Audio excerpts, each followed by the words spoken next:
is the most indebted generation in history for their age.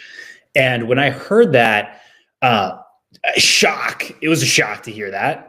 But also, I can empathize as a millennial and what has happened for decades. And I've talked about it of how our ruling class leaders have sold out our future and rigged the system against good, decent middle class Americans and small businesses.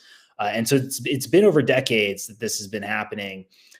So it was shocking to learn about this, and then there's a sense of urgency that comes with that, of like change has to happen, because again, I heard this: economic disorder will lead to political radicalism, and so change is coming. You can feel it. You can feel it. That change is coming, and what does that change look like? What do we want that change to be here in America? Because for me, I believe America's future is a small business renaissance. Coming back to our small businesses, the 33 million small businesses here in the US that employ 45% of the workforce, being able to have a renaissance here, to have a ripple effect across the US economy, to come back to local. So not only supporting the local small businesses, but also your local communities, coming back to localizing the supply chain, to localizing government involvement, and to minimize government involvement where it's not necessary, where there's unnecessary regulations, being able to uh, get those out of your industry so that as a small business owner, there's the ability to have more competition. And then it's easier for Americans to get started in these industries, to start small businesses. That's how we continue to move forward in this change that is happening. And we go in a way that we can continue to have this civil society. We can continue to have the West to be a beacon of light for the rest of the world, for a place where we preserve these freedoms that we have on an individual level, and we don't get into collectivism, and collective punishment. Because again, I had gotten this brainwashing in my own life of like, okay, I got to think about the collective over the individual. And that is something that when that happens, you get into then collective punishment. Well, just because of your skin color, or what group you're a part of, or who your parents were, or generation, the generational punishment that happens. We get into that mindset, this tribalism mindset, and we've got to remember that the individual, through all that, the individual freedoms that we have, one of them is a freedom of speech, and then the freedom for you to decide how you make a living, which includes owning your small business through capitalism. And yes, this system has been taken advantage of. It's like I said it before, to think that no student has ever cheated on a test in school history would be absurd to think that. So with every system, there is abuse that comes with that, taking advantage of it. But we've got to preserve this freedom to be able to decide how to make a living and to change what the incentives are in this system, because they have been abused for decades. And so I'm not denying that, and there's a lot of work to be done here. But when I heard that for this generation, Gen Z, being the most indebted generation in history for their age, the urgency is there. I mean, you can feel the unease, the tension building, and the change. We've got to direct this energy in a way that moves forward towards growing the economy, creating more opportunities. And instead of constantly chasing after like that 1%, like, how do I get into the 1%? How do I make that happen? It's like, how do we raise up the 50% of the bottom to make their lives a little bit better? And then from there to create generational wealth moving forward. How can you focus on lifting the 50% up rather than just like everyone trying to race towards that 1%? Like, I want to make it, I want to get into the room, I want to be in there. That chasing energy that can come up. And I get it, because I was brainwashed into that as a small business owner to think, okay, I got to make this like a big $1 billion business. I got to have, thousands of employees. I got to build my empire, right? You've heard that before. Build your empire. Where do we get this idea of empires coming from? How about like, let's just be able to make sure that we are paying our bills, that we are able to save money, that we are able to build generational wealth. Why do we have to think like empire? that comes up. I'm curious by that because we live in one of the great in one of well, let's put it this way: for countries, it's the opportunity for you to be able to decide how you make a living through capitalism. And we live in the greatest country in the world. We really do, and we have to come back to continuing to move forward in preserving the freedoms that we have on an individual level by being in this country. And that ties directly into into the economy, and specifically if there's economic disorder, is what leads to then the political radicalism. And if we're stuck in our own worlds as a small business owner and focusing on our just getting by, surviving, making sure that we can continue to make some profit to reinvest in the business, and we're not being aware of what's going on a national level and the conversations that are happening, that's where we get into some really big trouble, because we're just going to continue to move forward thinking we have this freedom, but all of a sudden and it's shown throughout history. You think about this moving into socialism and then into communism. I mean, this happens where then change happens for the system that we can take for granted. And that's something I don't want to have happen, is your freedom taken away from you to be able to own your small business and to be able to preserve private property in that way. Because again, with socialism, communism, it's like appetizer leading the main meal. Where the roads lead is to the abolish of private property. And when you aren't owning things and you think about it, we're in a renter society, not owning. I think about homes. Home ownership is one. The amount of debt that is out there, and this, the scams of credit cards. We've got to wake up to how it's been and where this leads, which can be a really tough place where people feel like they have no other option but to create a revolution or to completely change the entire system. It can lead in that direction, or we can lead into making some key changes to improve the system, to raise people up, because again, capitalism, it's raised billions of people out of poverty over the last 100 years. And so we got to come back to moving more towards free market capitalism. I believe in markets, but then I also believe in government involvement to avoid monopolies, to create more opportunities for competition, to protect consumers. Believe in that too. So it's both. We got to remember that, coming at it from the both angle. So that with the show, we're focusing on that. What I want to do for today's show, I got into it today. But it's important with this. Like I get excited for the hope. There's a lot of hope there, but this is really important to talk about the debt society that we've built ourselves on. And we've got to make changes here. I think about the national debt of over $38 trillion, individual personal debt. We can get into that, but where I want to focus is the BNPLs. I want to get back into this for BNPLs. I want to give you some more understanding of the players in this space, and some more data to understand, because as small businesses for those that support small businesses to owners, you may have already experienced seeing a BNPL at checkout if you're doing an online purchase. And so you play a part in this. And I don't want to minimize how powerful of a part you play. So let me get into the players. There's three big players I want to focus on in today's show. There's Klarna, Afterpay, Affirm. Okay, let's go into, I like to understand these companies a little bit better, understand the history. So specifically for country of origin, Affirm is a US company. And then Afterpay was founded in Australia, and then it was bought by Block Inc., formerly known as Square Inc., different. And then Klarna is a Swedish company. And what I want to get into is first how you can sign up for these. I went through looking at one of them for the process, and you got to think about it. You have credit cards, traditional credit cards. You got to go through, get a credit check to be able to get one of these credit cards. And that's like a safety net to then avoid you getting a credit card and overspending it. It's like knowing, okay, what's your history like? And with these, it's like a workaround. You can just sign up with, if you have a social security number, phone number, be at least 18 years old, and then go from there and have these installments. And so what they are is it's like the signature is 4 installments. So pay in 4 is the what you can remember for the phrase. So pay in 4, so there's 4 installments, and then there's no interest on those installments.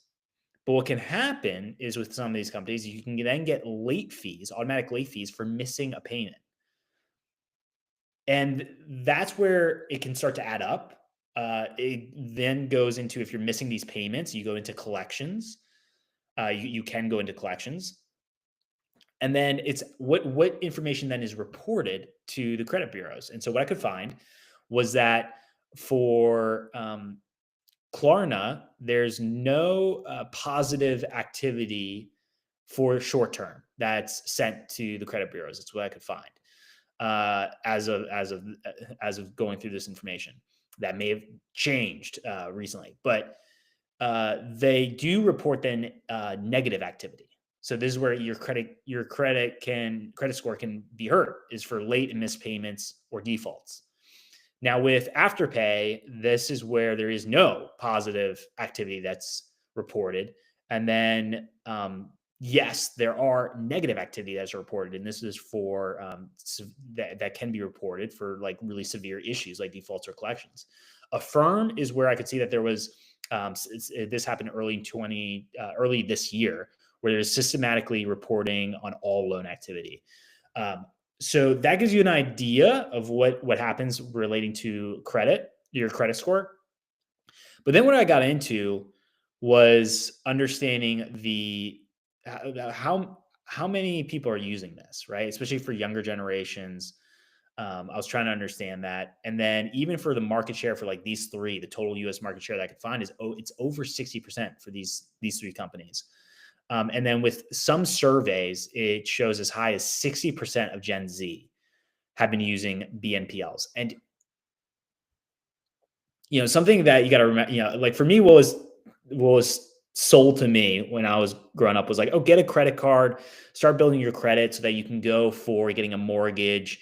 And if you have a history established, it can be easier to get loans, bigger loans for buying a house. Like that was like the narrative for me.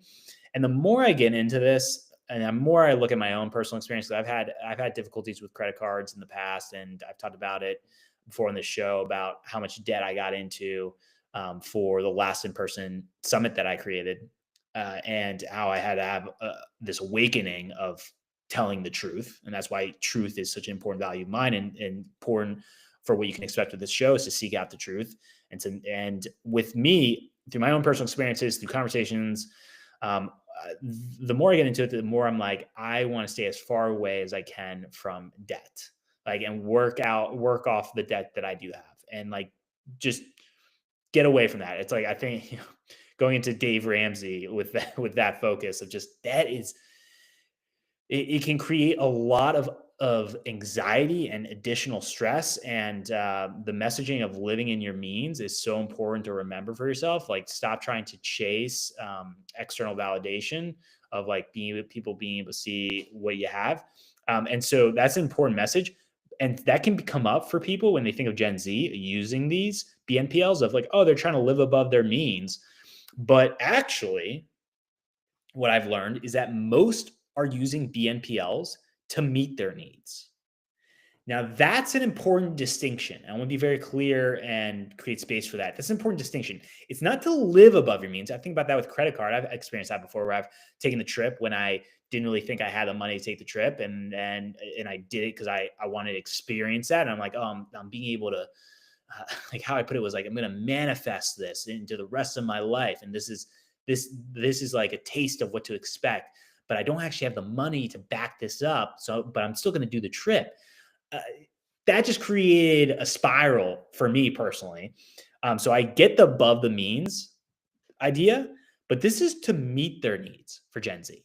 And so you think about how BNPLs can be used. You can go on Instacart and you can buy groceries and then use BNPLs to buy your groceries, to buy it on credit, to buy these four set it up on 4 payments. And that can be really, like, you can look at that and be like, oh, I get zero interest. I don't have to pay it all now. And like, there's a lot of desire to want to do that. But then I just think about long term, and I look at with just credit card debt, you have over 1.1 trillion dollars in credit card debt right now here in the U.S. There are so many people living paycheck to paycheck, and say, "Oh, we built this scam credit based economy," and what happens is you then you become a debt slave, and it becomes harder to then own equity. And I went back to what I talked about with homeownership before on this show. You become a renter society. And then goes into the World Economic Forum, that prediction where it's like, oh, you'll own nothing and be happy. Well, we're seeing signs that actually there's this undercurrent of anxiety uh, that is based in the economy. It's economic. The amount of stress that you can feel of like, I got to pay this monthly payment, now this monthly payment, this one, and this one, and this one.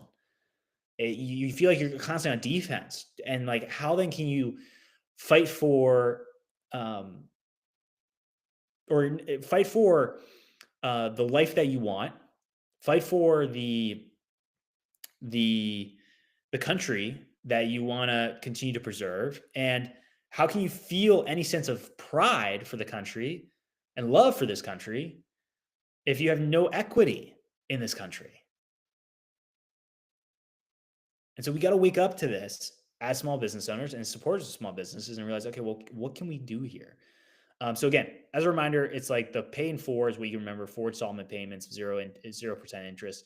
Now, a way that this that these businesses are able to sustain themselves too is through merchant fees. And so, as you as a small business owner, you could be interested in one of these services in order to, the marketing messages like, oh, this is the trend.